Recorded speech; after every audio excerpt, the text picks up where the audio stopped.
فرمایا کہ تم سمجھے نہیں ہو بلکہ تم نے میری بات کو بھی سنا ہے. اگر تم سمجھنا چاہتے ہو، سمجھنے کے معنی کیا ہے یہ جاننا چاہتے ہو، تو تھوڑا سا اپنے یہ دنیا والے جو نا ان کی دنیا والوں کے پاس جاؤ اور ان کو جا کے دیکھو کہ یہ اپنی دنیا کو انہوں نے کیسے سمجھا ہے. ایک دکاندار ہے، تاجر ہے، زمیندار ہے، ڈاکٹر ہے، انجینئر ہے، وہ اپنے کاموں کو کیسے سمجھے ہیں؟ کتنی استقامت کے ساتھ وہ اپنے کاموں میں لگے ہوئے ہیں اور انہیں اپنے کام کا پر پورا یقین ہے کہ اس سے ہماری زندگی بنے گی. ایک دکاندار ہے، وہ اپنے دکان کے کام میں ہر حال میں دکان کے کام میں جاتا ہے، کبھی دکان کا کام چھوڑتا نہیں ہے، چاہے وہ بیمار ہو، چاہے صحت مند ہو، چاہے اس کی کوئی تعریف کرے کوئی اس کی برائی کرے، کوئی بھی حال آ جائے، سردی ہو گرمی ہو، اپنے کام پر وہ ہر وقت جمع ہوا ہے. اس کی جو استقامت ہے اپنے کام کے اوپر، یہ اس بات کی دلیل ہے کہ اس کے دل کے اندر پورا یقین ہے اسی کام سے زندگی کے بننے کا، سارے مسائل کے حل ہونے کا. اسے معلوم ہے کہ مجھے ایک سوئی بھی اگر چاہیے تو وہ بھی مجھے اپنی دکان سے ملے گی. مجھے اپنے کھانے کا، اپنے دو بچوں کے کھانے کا خرچہ چاہیے، وہ بھی اسی دکان سے ملے گا. اپنے بچوں کی میں نے شادیاں کرنی ہیں، شادی کا خرچہ بھی یہیں سے ملے گا. مجھے مکان چاہیے، مکان بھی مجھے یہیں سے ملے گا، اسی دکان سے ملے گا. گاڑی چاہیے، گاڑی بھی اسی دکان سے ملے گی. تو اسے اپنے کام پر پورا یقین ہے کہ میرے چھوٹے سے چھوٹا مسئلہ دنیا کا اور بڑے سے بڑا مسئلہ، اس کے حل کا یقینی ذریعہ میرا یہ کام ہے. تو فرمایا کہ اس کام کا سمجھنا کیا ہے؟ اس کام کا سمجھنا یہ ہے کہ ہم اپنے سارے دنیا اور آخرت کے سارے مسائل کا حل ہمیں اسی محنت میں نظر آئے کہ ہماری دنیا بھی اور دنیا کے سارے مسائل اور آخرت کے سارے مسائل وہ اسی محنت کے دین اور دین کی محنت کے ذریعے حل ہوں گے. ہماری دنیا اور آخرت کے مسائل ملک اور مال سے حل نہیں ہوں گے، چیزوں اور اسباب سے حل نہیں ہوں گے، بلکہ دنیا اور آخرت کے سارے مسائل کا حل اللہ کا دین ہے اور دین کی دعوت ہے. اس کے ذریعے ہمارے سارے کام بنیں گے. اور اللہ نے یہ دکھایا، آج جتنا دنیا والوں کو اپنی دنیا پر یقین ہے اور ان کو اپنے دنیا کے کاموں میں جتنی استقامت ہے، جتنا وہ ہر حال میں اپنے دنیا کے کاموں کو کرتے ہیں، صحابہ کرام رضوان اللہ علیہ مجمعین کی زندگی کو ہم دیکھیں تو صحابہ کرام کو دین اور دین کی محنت پر اور محنت والے اعمال پر اتنا زیادہ یقین تھا کہ اس سے ہمارے سارے کے سارے مسائل حل ہوں گے. اور اللہ نے ان کے سارے کام اس لیے بنا کے دکھائے. تو وہ سب سے بڑا مسئلہ انسان کا کیا ہے؟ سب سے بڑا مسئلہ ہر انسان کا ہدایت ہے کہ ہر انسان کو ہدایت ملے، کیونکہ ہدایت یہ سب سے بڑا خزانہ ہے. دل میں ہدایت کا نور آ جائے، ایمان کا نور آ جائے، ہدایت کا نور آ جائے، یہ سب سے بڑا خزانہ ہے. اب صحابہ کرام نے جب دین اور دین کی محنت کو اختیار کیا تو کتنی بڑی گمراہی میں تھے. اس محنت سے پہلے، دین سے پہلے کتنی بڑی گمراہی تھی، گمراہی کی انتہا کو پہنچے ہوئے تھے، گمراہی کی انتہا کو پہنچے ہوئے تھے. اتنی بڑی گمراہی کہ بیت اللہ جیسی مبارک جگہ جو کہ ہدایت کا مرکز ہے، برکت کی جگہ ہے، اللہ کا گھر ہے، وہ زمین پہ سب سے پہلے اللہ نے بیت اللہ بنایا ہے اور وہاں سے ہدایت پوری دنیا میں پہنچنی ہے. اس مبارک مرکز ہدایت کے اندر 360 بت رکھے ہوئے تھے. ان بتوں کی پوجا بیت اللہ میں ہو رہی تھی. اتنی بڑی گمراہی تھی، جہالت کی انتہا تھی.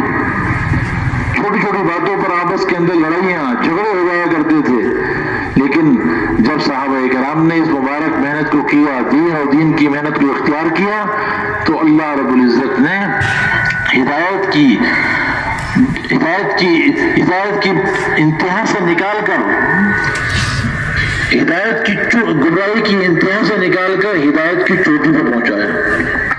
ہدایت کی اس سطح پر اللہ نے صحابہ کرام کو پہنچایا ہے کہ اللہ تعالیٰ نے خود اعلان کر دیا کہ فَإِنْ آمَنُوا بِمِثْلِ مَا آمَنْتُمْ بِهِ فَقَدِ اهْتَدَوْا۔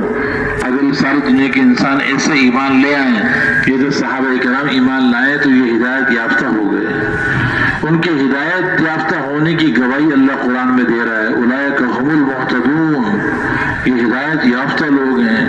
اولئک الذین کتب اللہ فی قلوبہم الایمان، یہ وہ صحابہ کرام ہیں کہ جن کے دلوں میں اللہ نے ایمان کو لکھ دیا ہے، ان کے دلوں میں اللہ ایمان کو محبوب بنا دیا ہے، ایمان کو مزین بنا دیا ہے، ان کا دل ایمان سے مزین ہے۔ تو ہدایت کی اتنی بڑی چوٹی پر اللہ ان کو پہنچا ہے۔ یہ مسئلہ بھی اسی سے اللہ نے حل کیا۔ اور دوسرا مسئلہ انسان کا کیا ہوتا ہے؟ انسان کا مسئلہ روزی کا مسئلہ ہے۔ ابتدائی اسلام کے اندر صحابہ کرام مسلمان بہت تنگی کی حالت میں تھے، کھانے کی قلت، اتنی قلت تھی کھانے کی کہ مسجد نبوی کے اندر پوری صف بھوک کی شدت میں گر جاتی تھی۔ حضور اکرم صلی اللہ علیہ وسلم کہ 9 گھروں میں سے کسی گھر میں 2 مہینے تک آگ نہیں جلتی تھی، کھانے کی اتنی کمی تھی، پینے کی اتنی کمی تھی کہ ایک صحابی کہتے ہیں مجھے پیاس لگ رہی تھی اور پانی نہیں تھا، تو مجھے ایک اونٹ کی اوجڑی مل گئی، میں نے اس کو صاف کیا اور صاف کر کے اس کو نچوڑا، اس کا جو پانی نکلا وہ میں نے پیا اپنے پیاس کو بجھانے کے لیے۔ کپڑوں کی اتنی قلت تھی کہ اپنا سطر چھپانے کے لیے ایک دوسرے کے پیچھے بیٹھتے تھے تاکہ سطر ننگا نہ ہو جائے۔ سخت سردی کا حال ہے اور ایک صحابی کہتے ہیں میرے پاس کوئی کپڑے نہیں تھے سردی سے اپنے آپ کو بچانے کے لیے، تو میں نے گڑھا کھودا اور گڑھا کھود کے اس کے اندر بیٹھ گیا اور تلوار کی ڈھال کو اس کے اوپر رکھا تاکہ سردی سے اپنے آپ کو بچاؤں۔ ابتدائی اسلام میں اتنے زیادہ فقر و فاقے کی کیفیت تھی، اتنی زیادہ مشقت تھی، لیکن دین اور دین کی محنت کو جب اختیار کیا ہے، اس کام کو اپنا کام بنایا ہے، تو اللہ نے ایسے حلال روزی کا دروازہ اللہ نے کھولا ہے۔ مال غنیمت یہ سب سے زیادہ پاکیزہ حلال مال ہے۔ ایسا اتنی روزی اللہ نے دی ہے، حلال برکت والی روزی اللہ نے دی ہے کہ صحابہ کرام خود بھی کھاتے رہے، اوروں کو کھلاتے رہے، ان کی نسلیں بھی اوروں کو کھلاتی رہی، لیکن ختم نہیں ہوا۔ اور صحابہ کرام یہ کہا کرتے تھے کہ اگر ہم معروف طریقے سے دنیا کے کاموں کو کر کے کماتے تو اتنا کبھی نہیں ملتا جتنا اللہ نے ہمیں چند سالوں کے اندر عطا فرمایا۔ اتنا اللہ نے روزی کے دروازے اللہ نے کھول کے مسئلے کو حل کر دیا۔ پھر آدمی کا ایک بہت بڑا مسئلہ ہے کہ وہ اسے پریشانی مصیبتیں یہ ختم ہو جائیں۔ ابتدائی اسلام کے اندر بڑی پریشانیاں تھی، مخالفت تھی، دشمنیاں تھی، خوف کا ماحول تھا، بہت زیادہ دب کے رہنا پڑتا تھا، لیکن دین اور دین کی محنت کی برکت سے اللہ نے ساری پریشانی کا ماحول ختم کر دیا، خوف کا ماحول ختم کر دیا، لڑائی جھگڑے نفرتیں ختم کر دی، اور اللہ نے عافیت والی نعمت عطا فرما دی۔ ایسی عافیت کی نعمت اللہ نے دی، ایسا امن قائم کیا، اور ایسا امن اللہ نے قائم کیا کہ ایک عورت یمن سے چلتی ہے، زیور سے لدی ہوئی، ہیرا کے مقام سے وہاں سے چلی اور بیت اللہ پہنچی، راستے کے اندر کوئی بری نگاہ اس کی طرف اٹھنے والی نہیں تھی۔ ایک آدمی عراق سے چلا ہے اور مدینہ منورہ پہنچا ہے، اس سے پوچھا کہ وہ تم نے راستے میں لوگوں کو کیسے پایا؟ تو اس نے کہا کہ ایسا لگا یہ تو سارے ایک ماں باپ کی اولاد ہے۔ ایسا عمل اللہ نے قائم کر دیا کہ جس کی کوئی مثال نہیں پیش کر سکتا، یہاں تک کہ بھیڑیوں نے بھی کہا کہ ہم ان صحابہ کرام کی بکریوں پر منہ نہیں مار سکتے۔ بھیڑیے کسی صحابی کی بکری کو چیر مار نہیں سکتے تھے۔ ایسا عمل اللہ نے قائم کیا کہ جانوروں کے دلوں میں اللہ نے ان کی محبت کو پیدا کر دیا۔ اس کام کا سمجھنا کیا ہے اس کام کا سمجھنا یہ ہے کہ ہمارے دلوں کے اندر اس کا یقین ہو کہ ہمارے سارے کے سارے مسائل کا حل دنیا کے بھی آخرت کے بھی وہ اللہ نے دین اور دین کی محنت کے ساتھ اللہ نے اس کو جوڑا ہوا. اب وہ محنت کیا ہے جس محنت کے لیے اجتماع قائم ہوا ہے, جس محنت کے لیے اللہ نے ہمیں دنیا کے اندر بھیجا ہے, وہ محنت کیا ہے؟ اس محنت کے لیے سب سے پہلے کیا کرنا پڑے گا؟ اس محنت کے لیے سب سے پہلے میرے محترم دوست بزرگوں اپنے دلوں کے رخ کو ٹھیک کرنے کی محنت کرنی پڑے گی کہ ہمارے دلوں کا رخ مخلوق سے ہٹ کر ایک خالق کی طرف ہو جائے. آج دلوں کا رخ مخلوق کی طرف ہے, مال کی طرف, مال والوں کی طرف, ملک کی طرف, ملک والوں کی طرف, چیزوں کی طرف, چیزوں والوں کی طرف, سونے کی طرف, سونا والوں کی طرف, چاندی کی طرف, چاندی والوں کی طرف. آج ہمارے دلوں کا رخ مخلوق کی طرف ہے. اس رخ کو بدلنا ہے اور اپنے دلوں کا رخ اللہ کی طرف کرنا ہے. اس لیے کہ دل یہ جسم کے تمام اعضاء کا بادشاہ ہے. جسم کے باقی جتنے اعضاء ہیں وہ اس کے وزراء ہیں. دل کا رخ جہاں ہوگا جسم کے تمام اعضاء کا رخ بھی اسی طرف ہوگا. اگر یہ دل ٹھیک ہو گیا, اس کا رخ صحیح ہو گیا تو جسم کے تمام اعضاء کا رخ بھی صحیح ہو جائے گا. دل کا رخ اللہ کی طرف ہو گیا تو پھر اس آنکھ کا رخ بھی اللہ کی طرف ہوگا. یہ اللہ کے حکموں کو دیکھ کے چلے گی. یہ زبان اللہ کے حکم کی پابند بن کے چلے گی. یہ ہاتھ اور پاؤں اور کان اور دودھ سارے کے سارے جسم کے اعضاء وہ اللہ کے احکامات کو دیکھ کر چلیں گے. اور اگر دل بگڑ گیا, دل کا رخ خراب ہو گیا تو یہ آنکھ بھی خراب ہو جائے گی, زبان بھی غلط بولے گی, کان بھی غلط سنیں گے, ہاتھ بھی غلط پکڑیں گے, پاؤں غلط جگہ اٹھیں گے. اس لیے سب سے پہلی محنت ہر نبی نے جو کی ہے وہ کیا کی ہے کہ اپنے دلوں کے رخ ٹھیک کرو. یا ایھا الناس قولوا لا الہ الا اللہ تفلحوا. اے لوگوں لا الہ الا اللہ کہہ دو کامیاب ہو جاؤ گے. اللہ ہی ہمارا معبود ہے اور اللہ ہی ہمارا مقصود ہے اور اللہ ہی ہمارا مطلوب ہے اور اللہ ہی ہمارا محبوب ہے. اللہ کے علاوہ کوئی بنانے والا نہیں, اللہ کے علاوہ کوئی پیدا کرنے والا نہیں, اللہ کے علاوہ کوئی اس کائنات کا مالک نہیں, اللہ کے علاوہ کوئی اس کائنات کے اندر تصرف کرنے والا نہیں, اللہ کے علاوہ کوئی روزی پہنچانے والا نہیں, اللہ کے علاوہ کوئی عزت دینے والا نہیں, اللہ کے علاوہ کوئی ذلیل کرنے والا نہیں, اللہ کے علاوہ کوئی نفع نقصان پہنچانے والا نہیں, اللہ کے علاوہ کوئی موت و زندگی دینے والا نہیں, اللہ کے علاوہ کوئی خوشیاں دینے والا نہیں, اللہ کے علاوہ کوئی پریشانیوں کو دور کرنے والا نہیں, اللہ کے علاوہ کوئی زندگی بنانے والا نہیں. اللہ ہی سب کچھ ہے. اس کائنات میں اللہ کا ارادہ چلتا ہے. اس کی قدرت سب کی طاقتوں پہ غالب ہے. اس کا ارادہ سب کے ارادوں پر غالب ہے. اس کی مشیت سب کی مشیت پہ غالب ہے. وہ بڑی قدرت و طاقت والا اللہ ہے. اس کی طاقت کے مقابلے میں کوئی کھڑا نہیں ہو سکتا. جب وہ کسی کو عزت دینا چاہیں تو ذلت کے نقشوں میں عزت دے کر دکھاتے ہیں. وہ ذلیل کرنا چاہیں عزت کے اسباب میں ذلیل کر کے دکھاتے ہیں. وہ ہلاک کرنا چاہیں تو زندگی کے اسباب میں ہلاک کر کے دکھا دیں, اور زندہ رکھنا چاہیں تو موت کے اسباب میں زندگی دے کے دکھا دیں. وہ نفع دینا چاہیں تو نقصان کے اسباب میں نفع دے کے دکھا دیں, نفع کے اسباب میں نقصان دے کے دکھا دیں, زندگی بننے کے اسباب میں زندگی کو بگاڑ کے دکھا دیں, نقشوں کے ہوتے ہوئے زندگی کو بگاڑ کے دکھا دیں.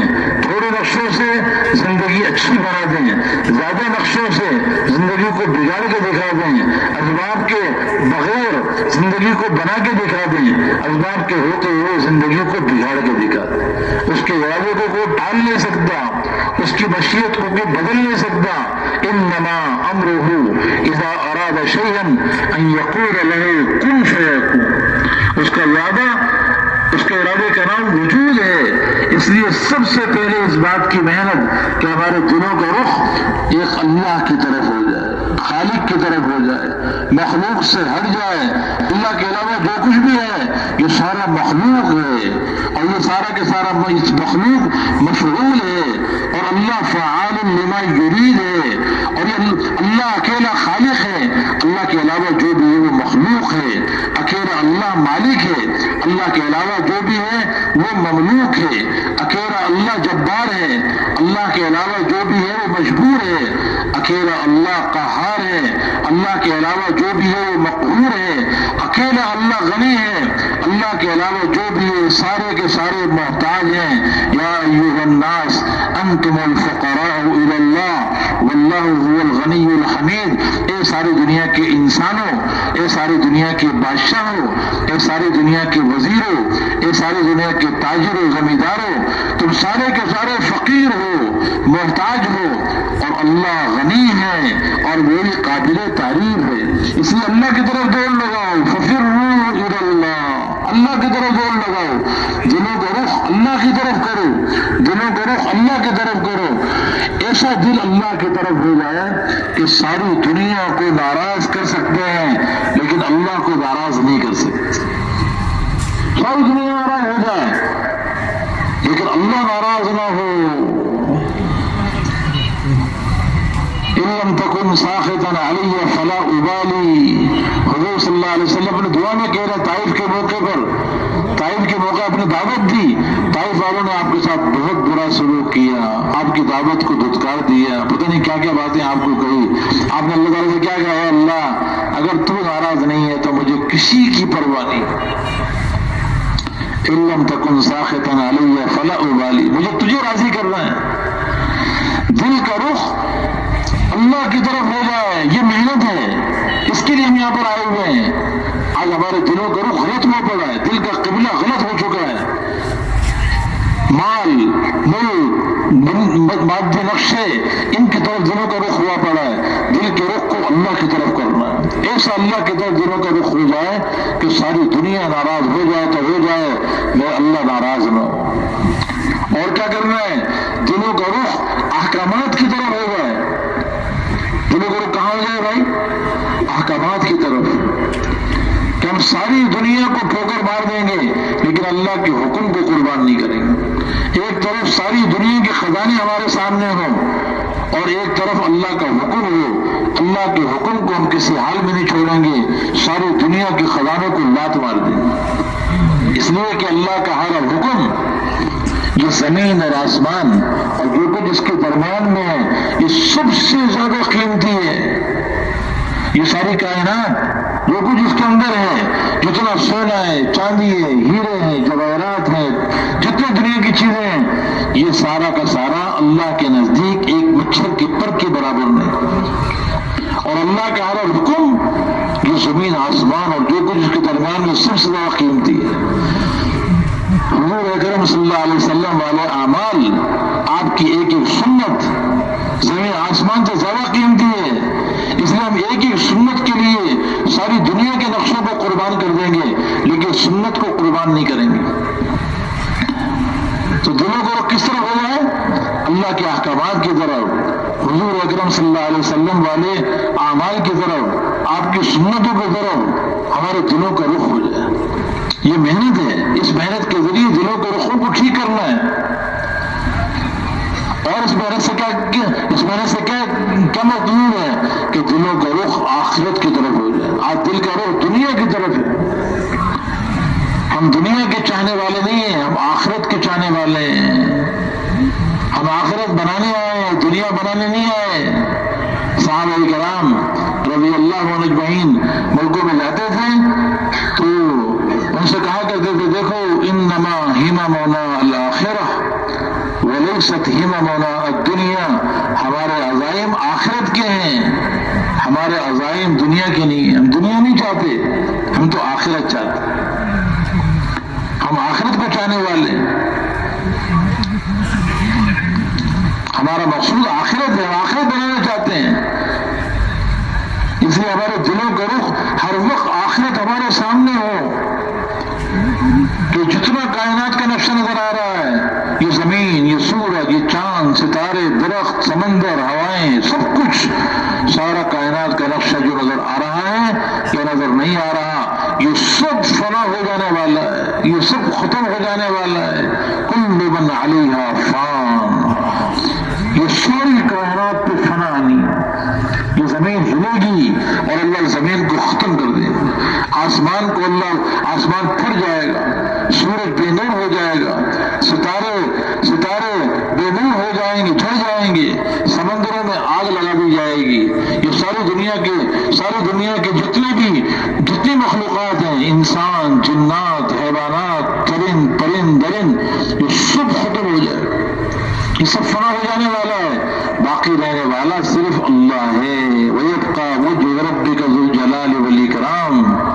اور ساری کائنات کو ختم کر کے اللہ قیامت کے دن قائم کریں گے. آخرت یقینی ہے، اس کی تیاری ہمیں کرنی ہے. وہ ابدی زندگی ہے. دنیا فانی ہے، آخرت ہمیشہ باقی رہنے والی ہے. دنیا غیر یقینی زندگی ہے، آخرت یقینی زندگی ہے. دنیا کے مسائل بھی غیر یقینی، آخرت کے مسائل یقینی ہیں. دنیا محدود ہے، بہت مختصر زندگی ہے. آخرت کی زندگی لامحدود ہے، کبھی ختم نہ ہونے والے.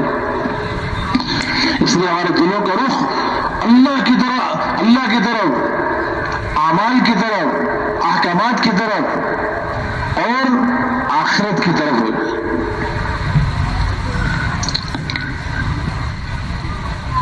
اب اس کے لیے ہمیں کیا کرنا پڑے گا؟ اس کے لیے روزانہ لوگوں کے پیچھے مارے پھر کر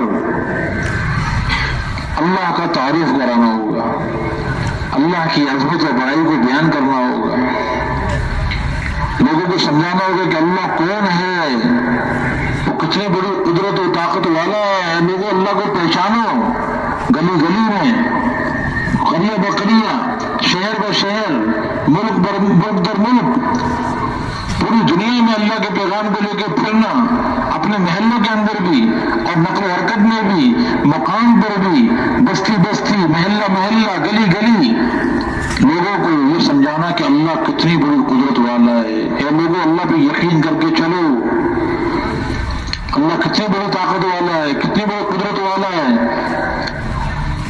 اللہ کی قدرت و طاقت سمجھا کر اللہ کے احکامات میں ہم کو لانا ہے. اللہ کی قدرت اور عظمت کا اتنا یقین دل میں آ جائے کہ اللہ کی ہر نافرمانی سے بچ جائے، اور اللہ کی نعمت و یاد دلا کر اللہ کی محبت دلوں میں پیدا کرنی ہے تاکہ اللہ کی اطاعت پر بندے آ جائیں.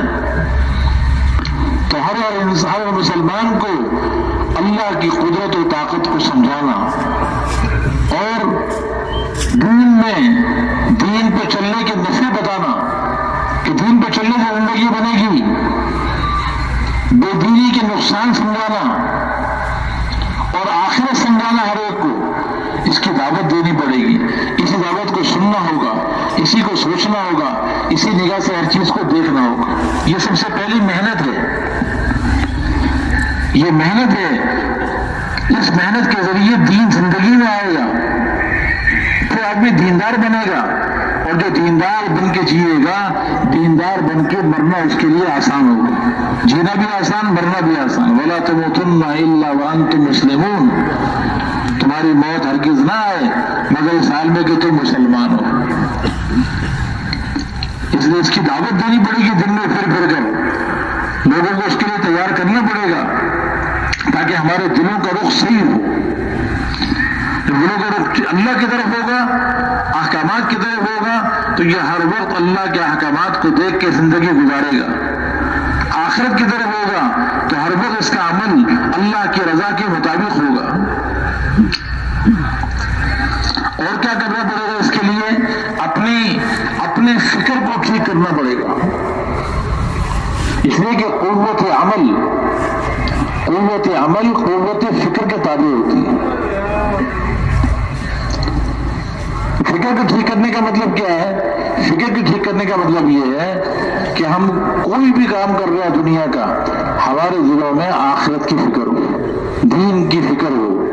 جیسے ایک آدمی، اس کی ٹوپی کا کارخانہ ہے، اب وہ ہر وقت کہیں پر بھی جائے گا لوگوں کی ٹوپیاں دیکھتا رہے گا، شادی میں جائے گا تو ٹوپیاں دیکھے گا، کسی جنازے میں گیا تو بھی لوگوں کی ٹوپی دیکھے گا کہ لوگ کیسی ٹوپیاں باندھنے میں وہی بناؤں گا۔ تو ہم حضور صلی اللہ علیہ وسلم کے کام والے ہیں، ہم اللہ کی طرف بلانے والے ہیں، ہم نبیوں کی محنت والے ہیں، اس لیے ہر وقت ہماری فکر دین کی محنت میں لگی ہوئی ہو، ہم کہیں بھی جائیں اس کی فکر کے ساتھ ہم جائیں، ہم جہاں پر بھی جائیں گے ہم دین کی فکر، امت کا غم ہمارے دلوں کے اندر ہونا چاہیے، اور اس فکر کو ٹھیک کرنے کے لیے کیا کرنا پڑے گا؟ اس کے لیے دن میں دعوت، لوگوں کے پیچھے مارے پھرنا، اور راتوں کو اللہ سے رو رو کر دعائیں مانگنا۔ جہاں آدمی کی جان اور مال اس کا وقت لگتا ہے اسی کی فکر اس کے دل میں پیدا ہوتی ہے۔ آج دنیا پر ہماری ساری قوت لگی ہے، اس لیے ساری فکر دنیا کی ہمارے اوپر سوال ہے۔ جب ہماری فکر ٹھیک ہو جائے گی پھر ہماری محنت کا رخ بھی ٹھیک ہوگا، اور محنت کا رخ ٹھیک کرنے کے لیے کیا کرنا پڑے گا؟ محنت کا رخ ٹھیک کرنے کے لیے میرے محترم دوست بزرگوں، صحابہ کرام رضی اللہ عنہ اجمعین نے جو محنت فرمائی، یہ جو دعوت والی محنت ہے، جیسے میں نے پہلے عرض کیا کہ جس محنت کے ذریعے صحابہ کرام کو حضور صلی اللہ علیہ وسلم اس سطح پہ چھوڑ کر گئے کہ ہر فرد امت کے اندر پورا دین اپنی حقیقت کے ساتھ تھا، ہر فرد امت اپنی جان و مال کو اللہ کے سامنے بے قیمت قرار دیا ہوا تھا۔ اس کے لیے کیا محنت کی؟ اس کے لیے یہ جو 6 نمبر ہے نا، ان 6 نمبروں پر محنت کر کے اس کی حقیقت کو اپنے اندر اتارنا ہے۔ آپ کل سے یہ 6 نمبر سن رہے ہیں نا، کلمہ والا یقین، لا الہ الا اللہ کا یقین، اب نمازوں کو خشوع کے ساتھ پڑھنا، اور ہر موقع ہر حال میں اللہ کے احکامات کو سیکھنا، اللہ کے ذکر کا اہتمام کرنا، ہر مسلمان کا اکرام کرنا، لوگوں کے حقوق کو ادا کرنا، اور اللہ کو راضی کرنے کا جذبہ، اللہ کے دین کے لیے اللہ کے راستے میں نکلنا، اس کی محنت کرنا، یہ جو 6 صفات ہیں، ان 6 صفات پر محنت کر کے ان کی حقیقت کو اپنے اندر حاصل کرنا۔ جب یہ 6 صفات اندر میں آئیں گی تو دین پر چلنا آسان ہو جائے گا۔ پورے دین پہ چلنے کے لیے کی استعداد پیدا کرنے کے لیے ان 6 صفات کی حقیقت کو اپنے اندر لانا ہے، اور اس کی مستقل محنت ہے۔ اس محنت کے بغیر آدمی دیندار نہیں بن سکتا، اور جب تک دیندار نہیں بنے گا تو اللہ کے وعدے پورے نہیں ہوں گے۔ اس لیے ان 6 نمبروں کی محنت ہے، تبلیغ میں نکل کر ان 6 صفات کو اپنے اندر اتارنا ہے۔ ان 6 صفات کی حقیقت کو اپنے اندر لانے کے لیے نبوت کی محنت والے اعمال ہیں، وہ دعوت ہے اور تعلیم و تعلم ہے اور ذکر و عبادت ہے، اور ان اعمال کو اچھے اخلاق کے ساتھ کرنا ہے، اس کے ساتھ خدمت بھی کرنی ہے۔ یہ 4 نبوت والے اعمال ہیں۔ ان اعمال میں اللہ نے بہت بڑی طاقت رکھی ہے۔ جب ان اعمال کو جو مسلمان ان اعمال کو سارے عالم کو سامنے رکھ کے ان اعمال کو کرے گا تو اللہ رب العزت پورے دین کو اس کے اندر زندہ کر دیں گے، اور دین اپنے حقیقت کے ساتھ اندر میں آئے گا۔ اور جب دین اپنی حقیقت کے ساتھ آئے گا تو پھر میرے محترم دوست بزرگوں، ہر مسلمان اس کی محنت کا رخ صحیح ہوگا۔ اور محنت کا رخ کیا ہے؟ محنت کا رخ یہ ہے کہ سب سے پہلے اپنی جان کو ایمان کے سیکھنے میں اور ایمان کے دنیا میں عام کرنے میں، ایمان کی دعوت میں اپنی جان و مال کو سب سے پہلے ایمان کے سیکھنے میں، ایمان کی دعوت دینے میں اتنا لگانا جتنا دعوت کا تقاضا ہے۔ ایک ہے جو بچ گیا ہمارے پاس، جو جان بچ گئی وہ اللہ کے راستے میں لگا دی، اور ایک یہ ہے کہ جتنا دعوت کا تقاضا ہے اتنا دعوت پہ اپنی جان و مال کو لگانا۔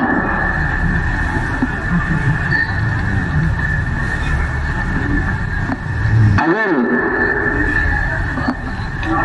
فتح مکہ کے موقع پہ 17 دن کا تقاضا ہے 17 دن لگا دیے،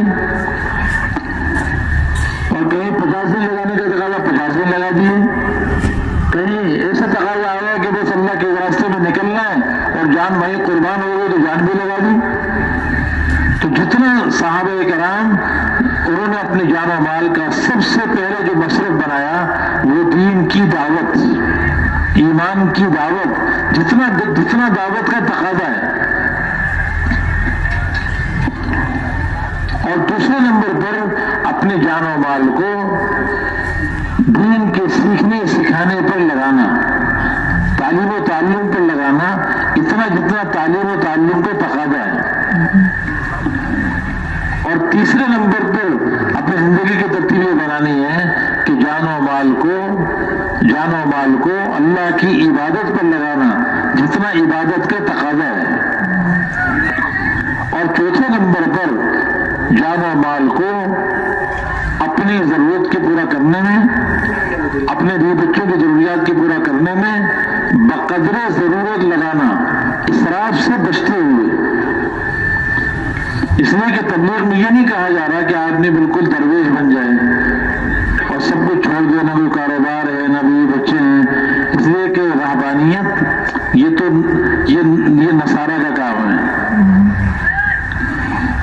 اور مادہ پرستی، نفسانیت، مادہ پرستی یہ یہودیوں کا کام ہے۔ اسلام دونوں کے درمیان میں صراط مستقیم ہے کہ ہر مسلمان کی ایک خاندانی زندگی ہوتی ہے، اس کی بیوی ہے، بچے ہیں، ان کے اندر وہ اللہ کے احکامات کو پورا کر رہا ہے، اور ایک اس کی کاروباری زندگی ہے، کاروبار کر رہا ہے تو اپنے کاروبار میں بھی اللہ کے احکامات کو وہ پورا کر رہا ہے۔ تو مسلمان اپنے سارے کے سارے اپنی خاندانی زندگی، اپنے بیوی بچوں کے ساتھ، اپنے کاروبار میں ان کو بھی اختیار کرے گا، لیکن اس میں اللہ کے دین کا پابند بن کے چلے گا، اور ان میں لگے گا بقدر ضرورت۔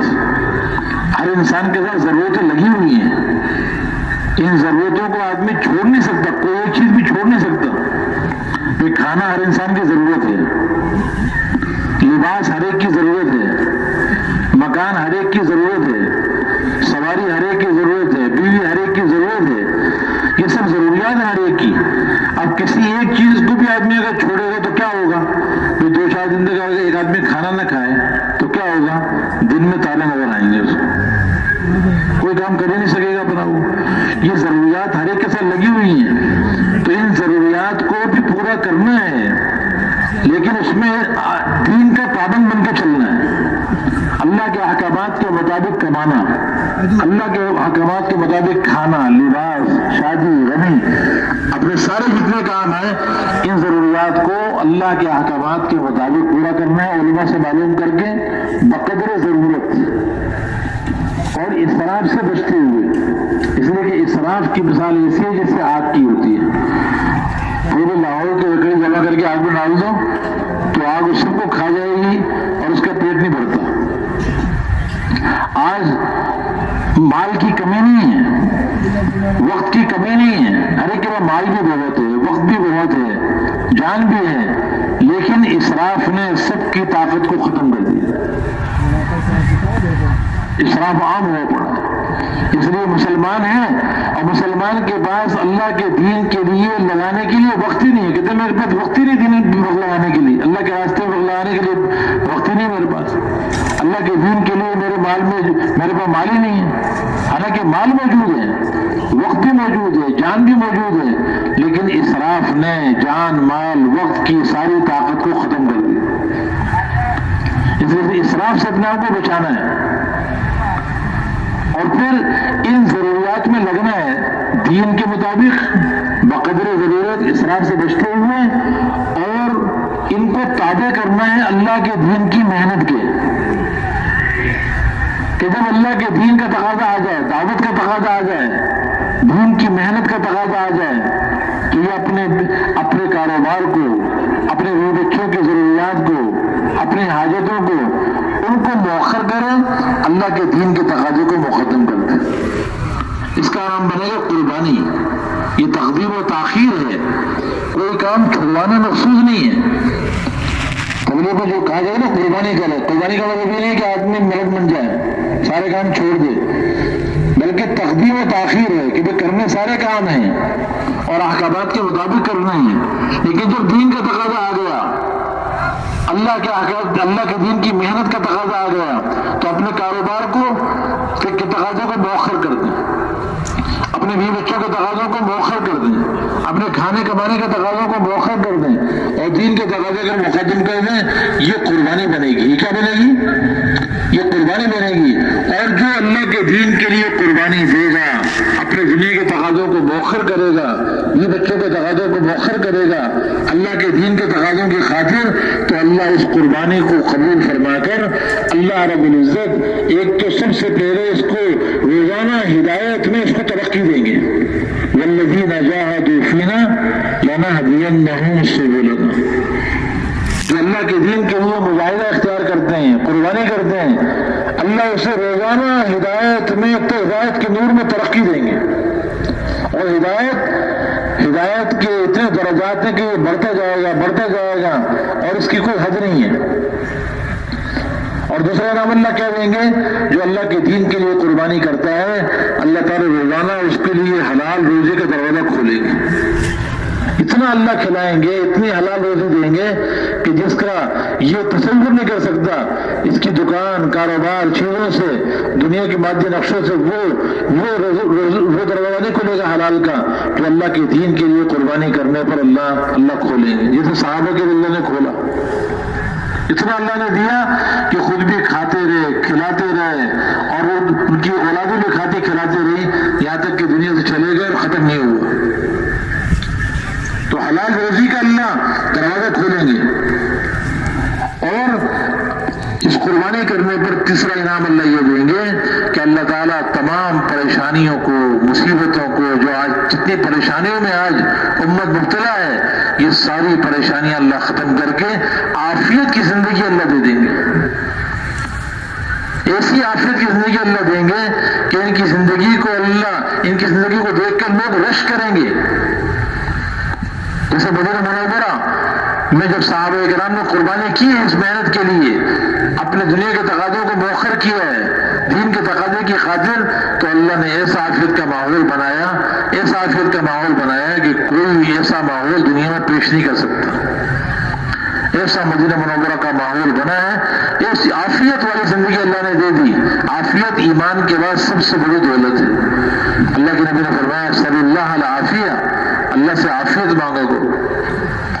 امن، اطمینان، محبتیں، عزت، کامیابی، لڑائی جھگڑے ختم، ہر طرح کی نفرتیں ختم، ایک امن کا ماحول اللہ نے بنا دیا. ہر آدمی کی جان محفوظ، اس کا مال محفوظ، اس کی عزت محفوظ، ہر ایک دوسرے کے لیے اپنی قربانی دینے والا، تکلیف اوروں کو کھلا کر خود بھوک برداشت کرنے والا، اوروں کو پلا کر خود پیاس برداشت کرنے والا، خود تکلیف جھیل کے اوروں کو راحت پہنچانے والا.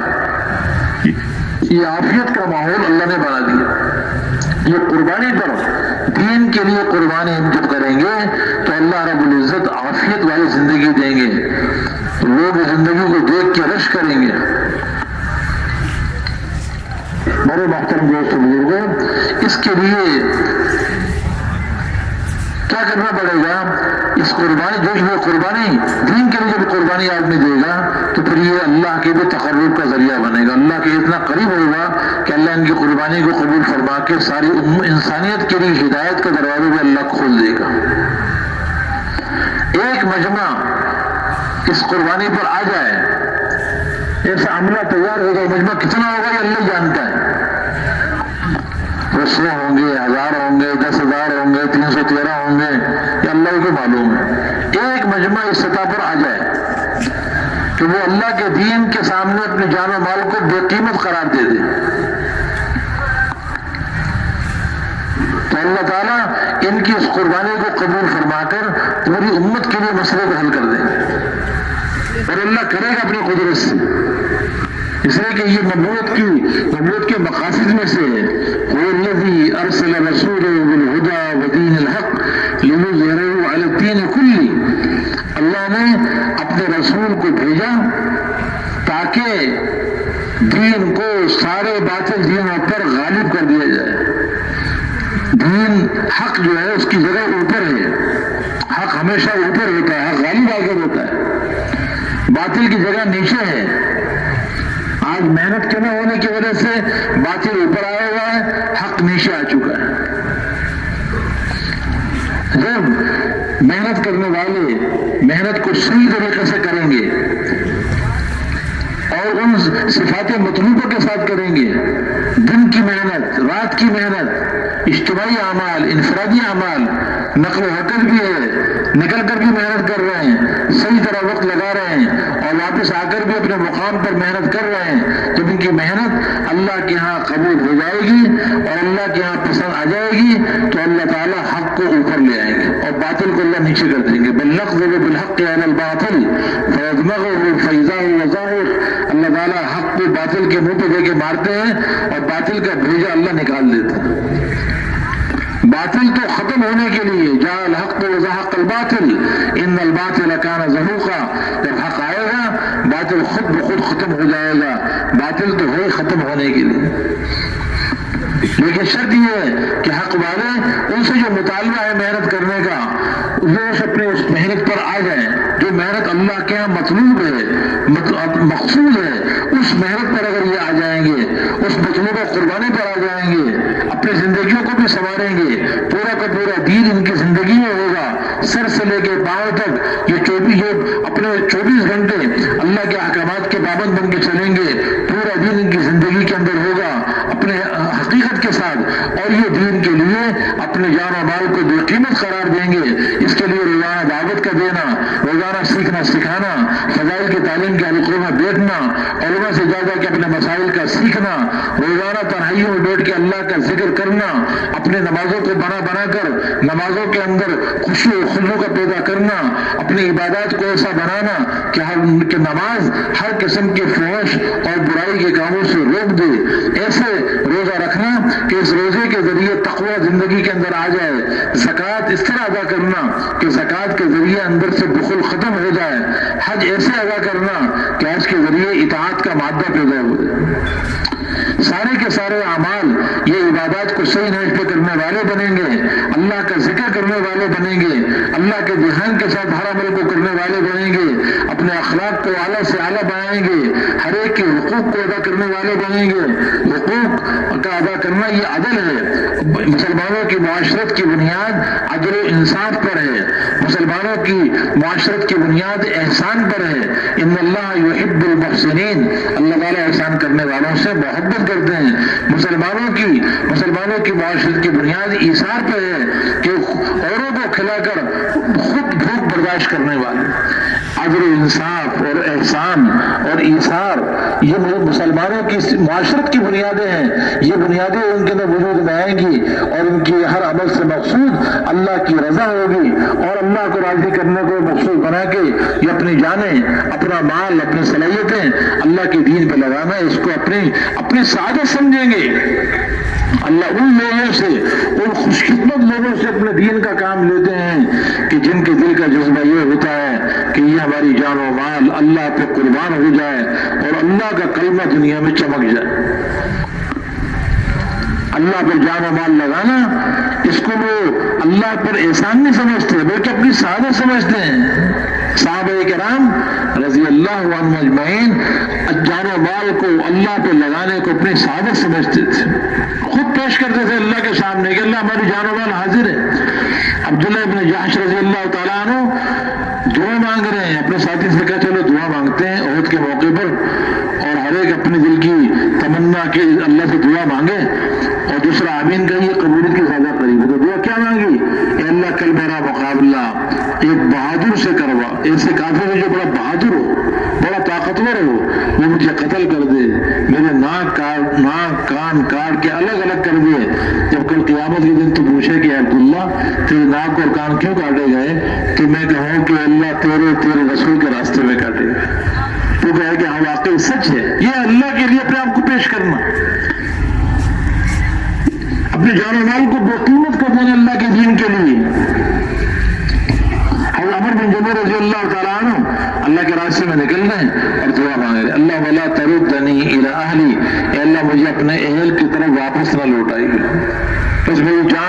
راستے میں قبول نہ ہو جائے۔ ایک صحابی رضی اللہ تعالیٰ عنہ غزوہ خیبر سے پہلے مسلمان ہوئے اور پھر غزوہ خیبر میں شریک ہوئے۔ اللہ نے مسلمانوں کو فتح عطا فرمائی، بہت مال غنیمت آیا۔ حضور صلی اللہ علیہ وسلم نے صحابہ کرام مال غنیمت کو تقسیم کیا۔ مال غنیمت اطیب المقاصد ہے، سب سے پاکیزہ ترین مال ہے، اپنے ہاتھ کی کمائی پاکیزہ حلال کمائی سے بھی زیادہ پاکیزہ مال ہے۔ آپ نے مال غنیمت تقسیم کیا صحابہ کرام، ان کا حصہ ان کو بھیجا گیا، ایک صحابی نے جا کے ان کو ان کا حصہ دیا کہ یہ آپ کا مال غنیمت کا حصہ ہے۔ تو وہ صحابی کہنے لگے کہ میں اس لیے مسلمان نہیں ہوا کہ مجھے یہ مال غنیمت ملے، میں تو اس لیے مسلمان ہوا کہ میرے یہاں پر تیر لگے، اپنے گلے کی طرف اشارہ کیا، حلق کی طرف، میں اس لیے مسلمان ہوا ہوں کہ میرے یہاں اللہ کے راستے میں یہاں تیر لگے گلے پر اور میں شہید ہو جاؤں اور جنت میں داخل ہو جاؤں۔ اور وہ سارا مال واپس کر دیا۔ حضور پاک علیہ السلام نے فرمایا کہ اگر اس نے یہ بات سچ کہی ہے تو اللہ اس کی بات کو سچا کرے گا۔ غزوہ خیبر کے بعد پھر مسلمانوں کی ایک اور مرتبہ کہیں مسلمانوں کا سفر ہوا اور کافروں سے مقابلہ ہوا، اللہ نے مسلمانوں کو فتح عطا فرما دی۔ جب فتح ہو گئی تو مسلمان صحابہ کرام جو حضور پاک علیہ السلام کے پاس جمع ہونے لگے خوشخبری سنانے کے لیے۔ آپ نے جب دیکھا صحابہ کرام کو تو وہ صحابی نظر نہیں آئے۔ آپ نے پوچھا کہ وہ فلاں صحابی جو بھی غزوہ خیبر سے پہلے مسلمان ہوئے تھے وہ کہاں ہیں؟ تو کسی نے بتایا جی وہ کونے میں پڑے ہوئے ہیں اور زخمی حالت کے اندر۔ تو اس کی طرف وہ صحابی دوڑ کے گئے، جا کے دیکھا تو وہ بالکل موت اور زندگی کی کشمکش میں تھے۔ انہوں نے کہا کہ حضور صلی اللہ علیہ وسلم کو میرا سلام کہہ دینا اور یہ کہہ دینا کہ اب جنت میں ملاقات ہوگی۔ اور وہ زخمی تھے، تھوڑی دیر کے انہوں نے کلمہ پڑھا اور وہ شہید ہو گئے۔ جب ان کو دیکھا گیا تو ان کے وہیں پر تیر لگا تھا جہاں اشارہ کیا تھا۔ حضور پاک علیہ السلام نے فرمایا کہ اللہ یہ میرا صحابی یہ صرف تیرے لیے مسلمان ہوا اور تیرے لیے اس نے جہاد کیا، تیرے لیے ہی تیرے راستے میں شہید ہوا ہے، میں اللہ اس کے لیے قیامت کے دن گواہی دوں گا۔ اللہ پہ جان دینے کا جذبہ، یہ دین دنیا میں ایسا نہیں زندہ ہو جائے گا۔ ہم چاہے ہماری دکانیں بھی چمکتی رہیں، ہمارے کارخانے بھی چمکتے رہیں اور ہمارے خواہشات بھی پوری ہوتی رہیں اور اللہ کا دین دنیا میں چمک جائے۔ میرے محترم دوست بزرگوں، اس کے لیے ایک مجمع کو قربانی دینی پڑے گی، اس کے لیے ایک مجمع قربان ہوگا، اس کی خواہشات ٹوٹیں گی، حاجتیں قربان ہوں گی۔ پھر اللہ تعالیٰ اس مجمع پہ رکھ کے پوری دنیا میں اسلام کو اللہ زندہ کرے گا اور کفر پہ اللہ چوٹ مارے گا، باطل کی قوت کو اللہ ختم کرے گا۔ اللہ نے ہمیں ایک بہت مبارک کام دیا ہے، بہت بڑی زبردست محنت دی ہے۔ آج ہمیں اس محنت کی طاقت کا پتہ نہیں ہے۔ اس محنت کو کرنے پر اس کو قربانی کے ساتھ کریں گے تو اس میں پتہ نہیں کتنے لاکھوں انسانوں کی ہدایت چھپی ہوئی ہے۔ یہ وہ مبارک محنت ہے جس محنت کو جب اللہ کے نبی نے کیا ہے اور صحابہ کرام کو اس کے لیے کھڑا کیا ہے، یہ وہ محنت ہے جس محنت سے حضرت ابو بکر رضی اللہ تعالیٰ عنہ جو مکے کے بڑے تاجر تھے، اللہ نے ان کو ابو بکر صدیق بنایا۔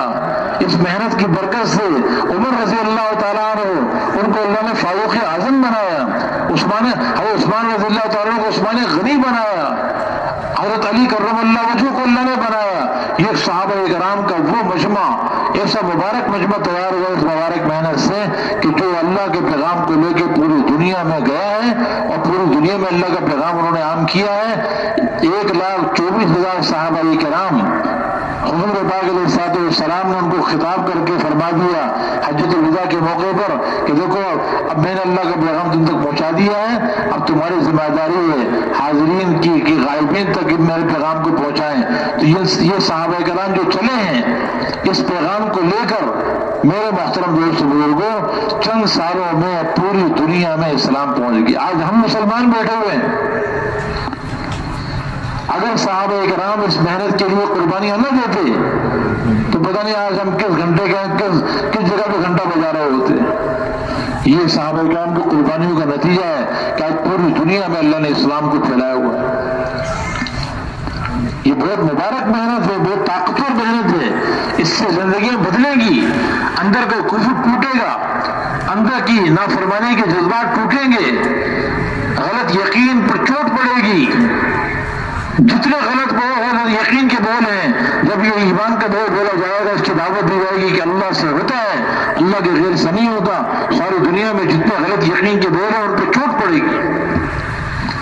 اللہ اس دعوت کی برکت سے غلط یقین کو صحیح یقین میں بدلے گا، نافرمانے والے زندگی کو فرمانبرداری میں بدلے گا۔ حضور صلی اللہ علیہ وسلم کے خلاف کی زندگی کے خلاف جتنے طریقے ہیں ان سارے طریقے کو اللہ ختم کر کے سنتوں کو اللہ وجود دے گا۔